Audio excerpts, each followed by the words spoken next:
శ్రీమాత్రే నమ. జై గురు దత్తాత్రేయ నమ. ఈ వీడియోలో మనం మకర రాశి వారికి మార్చి 1 నుంచి 7వ తారీఖు మధ్యలో జరగబోయే వార ఫలాలు పరిశీలించినప్పుడు మరి ఈ వారం అందే శుక్రుడు తృతీయ స్థానంలో ప్రవేశించడం జరిగింది. అంటే శుక్రుడు ఉచ్చస్థితి అత్యంత బలవంతుడై ఉన్నాడు. దానివల్ల ఈ మకర రాశి వారికి పంచమ దశమాధిపతి యోగకారకుడు శుక్రుడు బలంగా తృతీయ స్థానంలో, వృత్తికారకుడు శనితో కలిసి ఉండడం వల్ల ఎవరైతే ప్రధానంగా మకర రాశి వారు ఉద్యోగం మారాలి అనుకుంటున్నారో వారు ఉద్యోగం మారే అవకాశం ఉన్నది కంపల్సరీగా. అది మీకు అనుకూలంగానే ఉంటుంది. మంచి ఉద్యోగంలో మీ యొక్క హాబీకి, మీ ఇష్టానికి తగు విధంగా ఉద్యోగం లభించే అవకాశం ఉన్నది. అదేవిధంగా మరి మీరు సినిమా ఫీల్డ్లో ఉన్న, కళారంగంలో ఉన్న, ఫైనాన్స్ బ్యాంకింగ్ రంగంలో ఉన్న 100% మీకు ఉద్యోగంలో అభివృద్ధి, ప్రమోషన్ లాంటిది కూడా రావడం జరుగుతుంది. మొత్తం మీద సినిమా ఫీల్డ్లో అంటే టీవీ, మీడియా, సినిమా రంగంలో ఉన్న వాళ్ళకి వాటన్నిటికీ శుక్రుడు కారకుడు. అటువంటి శుక్రుడు మీకు ఉచ్చలోకి రావడం వల్ల మీలో ఉన్నటువంటి కళాకారుడికి గుర్తింపు రావడం జరుగుతుంది. మీకు కొన్ని కొత్త ప్రయత్నాలు, కొన్ని కొత్త పరిచయాలు ఏర్పడడం వల్ల మీలో ఉన్నటువంటి కళాకారుడికి గుర్తింపు రావడం జరుగుతుంది. మీరు కూడా చాలా ఉత్సాహంగా ఏ పనైనా ప్రారంభించి అంటే ఎక్కువ ప్రోత్సాహం లభిస్తుంది మీకు. దానివల్ల విజయావకాశాలు కూడా పెరుగుతుంటాయి. మొత్తం మీద నూతన ప్రయత్నాలు ఫలిస్తాయి. మెయిన్ ధనస్థానం. ఈ ధనస్థానంలో రవి, ఇక్కడ అష్టమాధిపతిగా రవి ధనస్థానంకి వచ్చినప్పుడు ఒక విధంగా ప్రభుత్వ పథకాలు, ఆకస్మిక ధనలాభం అది వచ్చే అవకాశం ఉంది. అది కొంతవరకు బాగానే ఉంటుంది. కానీ కుటుంబ సభ్యుల మధ్య ఒక విధమైన విభేదాలు, ఈగో ప్రాబ్లమ్స్ రావడం జరుగుతూ ఉంటుంది. అంటే మీరు ఏ పని చెప్పినా కూడా మీకు ఇష్టం లేని ప్రయత్నాలు, ఇష్టం లేని పనులు మీ కుటుంబ సభ్యులు చేస్తూ ఉంటారు.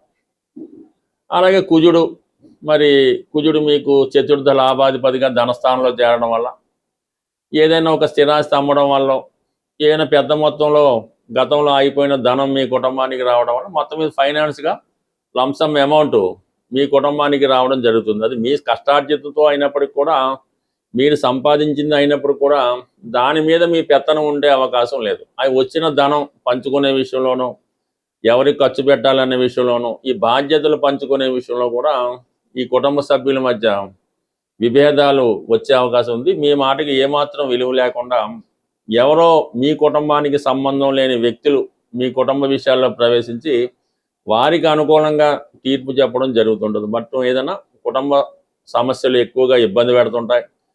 చాలా మనశ్శాంతికి గురవుతూ ఉంటారు. ఈ విధంగా ఏదైనా ఈ రాబోయే కొద్ది రోజుల పాటు మీరు కుటుంబ విషయాలకి దూరంగా ఉండడం మంచిది.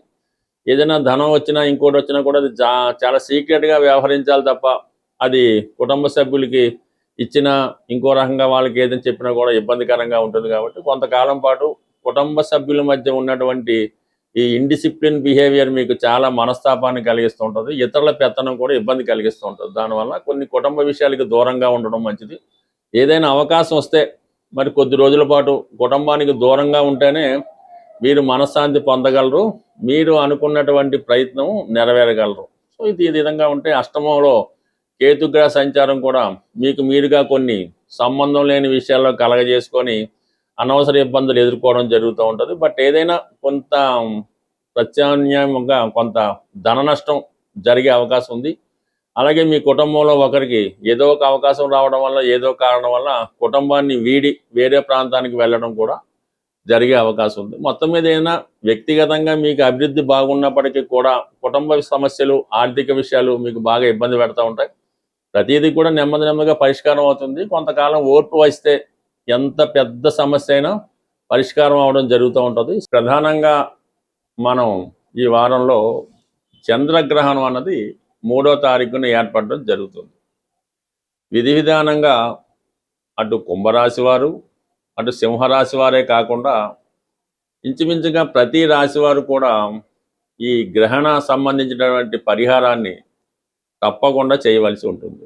ఇప్పుడు చంద్రుడికి ఏర్పడుతున్నటువంటి ఈ గ్రహణం వల్ల చాలామందికి మానసిక అశాంతి లాంటిది ఏర్పడడం జరుగుతూ ఉంటుంది. ఏదో ఒక కష్టం జాతకుడికి కలుగుతూ ఉంటుంది.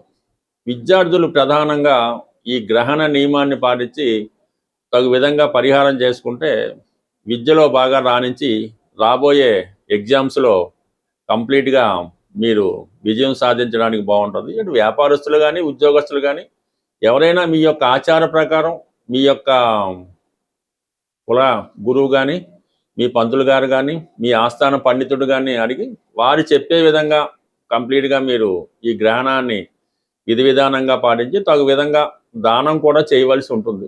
అది చంద్రగ్రహణం కాబట్టి ఈ బియ్యం డొనేట్ చేయడం వల్ల కలిగిపోతుంది. దాని తర్వాత కంప్లీట్గా మీరు శివుడికి ఆవుపాలతో అభిషేకం చేయించుకోవడం, వీలైతే కొంతమంది కన్నా భోజనం పెట్టించడం, అంటే అన్నదానం అది అనలేం కానీ ఒక 10 మంది అతిథులు పిలిపించి చక్కగా భోజనం పెట్టడం వల్ల ఈ గ్రహణం మీకు అనుకూలంగా మంచి ఫలితాన్ని ఇవ్వడం జరుగుతూ ఉంటుంది. ఇంకా ప్రధానంగా తల్లిగారి యొక్క ఆశీర్వాదం తీసుకున్నా కూడా ఈ గ్రహణ దోషం పోయి మీకు మంచి మనసు, మంచి ఆయుష్, మంచి జ్ఞానం వచ్చే అవకాశం ఉన్నది. సో దానివల్ల అది కంప్లీట్గా పాటించండి. తల్లిగారి యొక్క ఆశీస్సులు తీసుకోండి. తల్లిగారికి ఏదో ఒక బహుమతి ఇచ్చి వారి ఆశీస్సులు తీసుకుంటే ఇంకా బెటర్గా ఉంటుంది. సో దాంతోపాటుగా మన ప్రేక్షకులకి ఒక ముఖ్యమైనటువంటి విన్నపం ఏంటంటే, ప్రతి సంవత్సరం కూడా మా జ్యోతిష విజ్ఞాన కేంద్రం అనే ఒక ఫర్మ్ ద్వారా ఈ జ్యోతిష మహాసభలో నిర్వహించడం జరుగుతూ ఉంటుంది. సుమారుగా ఇది 10వ సంవత్సరం. ఈ నెల అంటే ఇంచుమించుగా ఈ మార్చి నెల 22వ తారీఖున ఆదివారం రోజు మన హైదరాబాద్లో ఈ సుందరయ్య విజ్ఞాన కేంద్రంలో ఈ జ్యోతిష సభ ఒకటి ఏర్పాటు చేయడం జరిగింది. దాంట్లో ప్రముఖుల్ని ఆహ్వానించి ఈ జ్యోతిషానికి ఉపయోగపడే, అంటే మీకు ఎవరైతే జ్యోతిష విద్యార్థులు ఉంటారో, జ్యోతిష్కులు ఉంటారో వారికి ఉపయోగపడే కొన్ని విషయాలు చర్చించడం జరుగుతుంటుంది. మీలో ఎవరికైనా ఈ జ్యోతిష సభలో పాల్గొని మీకు వచ్చిన విధంగా సభలో ప్రసంగించాలనుకున్నా, సభలో పాల్గొవాలన్నా మమ్మల్ని సంప్రదించవచ్చు. దీనికి ఏ విధమైనటువంటి ఫీజు ఉండదు. మరి సభలో పాల్గొన్న వారికి అన్ని సౌకర్యాలు, అంటే భోజన సౌకర్యాలన్నీ కూడా ఉచితంగానే ఏర్పాటు చేయడం జరుగుతుంది.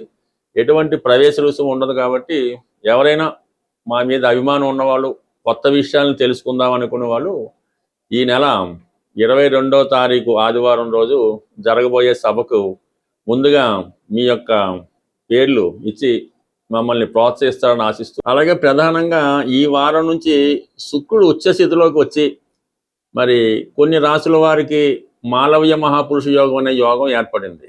శుక్రుడు బలంగా ఉన్నప్పుడు మరి లక్ష్మీదేవిని ఆరాధించడం వల్ల, పూజించడం వల్ల మనకి తొందరగా అమ్మవారి ఫలితం ఇవ్వడం జరుగుతూ ఉంటుంది.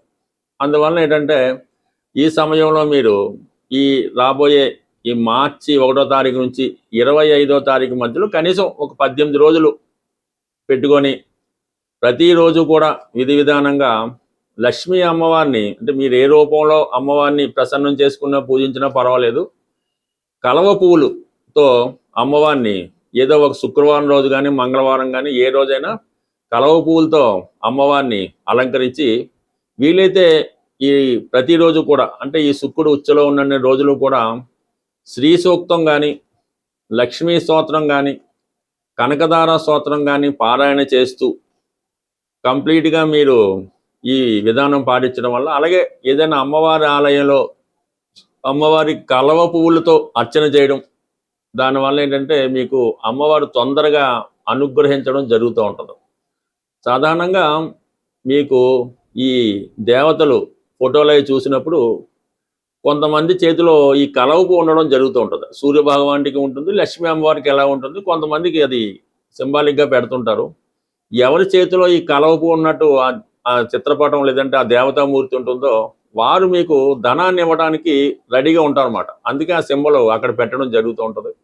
అందువల్ల ఏంటంటే మీరు కలవ పువ్వులతో అమ్మవారిని పూజించడం వల్ల, తేనె నైవేద్యంగా పెట్టడం వల్ల, ఈ ప్రసాదం అది అమ్మవారి పెట్టినప్పుడు వెండి పాత్రల్లో పెట్టవలసి ఉంటుంది. ఎక్కువ మంది ఏంటంటే స్టీలు పాత్రల్లో పెట్టడం అన్నటువంటిది అది చాలా పొరపాటు. తెలియచేయడం వల్ల తప్పు లేదు, కానీ ఎట్టి పరిస్థితుల్లో కూడా దైవ ఆరాధనకి ఇనప సంబంధించింది, స్టీలు సంబంధించింది ఎట్టి పరిస్థితుల్లో కూడా వాడకుండా ఉంటేనే మంచిది. సాధ్యమైనంత వరకు అమ్మవారి యొక్క నైవేద్యాలు కానీ ప్రసాదాలు కానీ అరిటాకులో పెడితే ఉత్తమం, లేదు వెండి ప్లేట్లో పెడితే మరింత ఉత్తమం. ఈ విధంగా కొద్దిగా నియమం పాటించి అమ్మవారిని ప్రసన్నం చేసుకోవడం, అలాగే అమ్మవారి పూజా కార్యక్రమం ప్రారంభించుకున్నాం, కనకదార స్తోత్రం చదువుతున్నాం. అప్పుడు ఏం చేయాలి? ఏదో ఒక పర్టికులర్ టైం ఎన్నుకోవాలి. ఉదయం 6:30 అంటే 6:30, 5 అంటే 5, ఆ టైంకే కరెక్ట్గా ఆదరణ అయిపోవాలి. ఆ టైంకి చేస్తేనే మీకు ఆ ఫలితం శీఘ్రంగా తొందరగా రావడం జరుగుతూ ఉంటుంది. ఒకరోజు 6 గంటలకి, ఓ రోజు 9 గంటలకి, ఓ రోజు సాయంకాలం, ఈ విధంగా చేయడం వల్ల మీరు 1,00,000 రోజులు చేసినా సరే ఆ ఫలితం అన్నది మీకు రాదు. ప్రధానంగా మీరు అమ్మవారికి సంబంధించినటువంటి ఏ స్తోత్రం పారాయణ చేసినా ముందుగా అది చక్కగా విని దాని తాలూకా అర్థం పూర్తిగా తెలుసుకొని అది చదవడం వల్ల, పారాయణ చేయడం వల్ల ఆ ఫలితం మీకు తొందరగా వస్తుంది. అది మీకు తెలిసిపోతూ ఉంటుంది. మీరు ఒక్కొక్క వాడు చదువుతుంటే ఆ స్తోత్రం పూర్తయ్యే లోపల అది మీకు ఎటువంటి అనుభవిస్తున్నది మీరు ప్రత్యక్షంగా దాన్ని అనుభవించడం జరుగుతూ ఉంటుంది. ఎప్పుడు అది దాని యొక్క పూర్తి అర్థం తెలిసినప్పుడు అది మనకుగా భావించి మీకు తెలుస్తూ ఉంటుంది. అది పూర్తిగా భక్తిలో సంపూర్ణంగా చేసిన వాళ్ళకి అర్థమవుతూ ఉంటుంది అన్నమాట. అందుకని ఈ విధంగా దాదాప్యం చెందుతూ శరణాగతి చెంది అమ్మవారి పాదాలు పట్టుకొని ఒక్కసారి చేసినా కూడా మీకు 1,000 సార్లు చదివిన ఫలితం అన్నది తప్పకుండా కలుగుతుంది. ఇందులో శ్రద్ధ అన్నది వెరీ వెరీ వెరీ ఇంపార్టెంట్. స్వస్తి.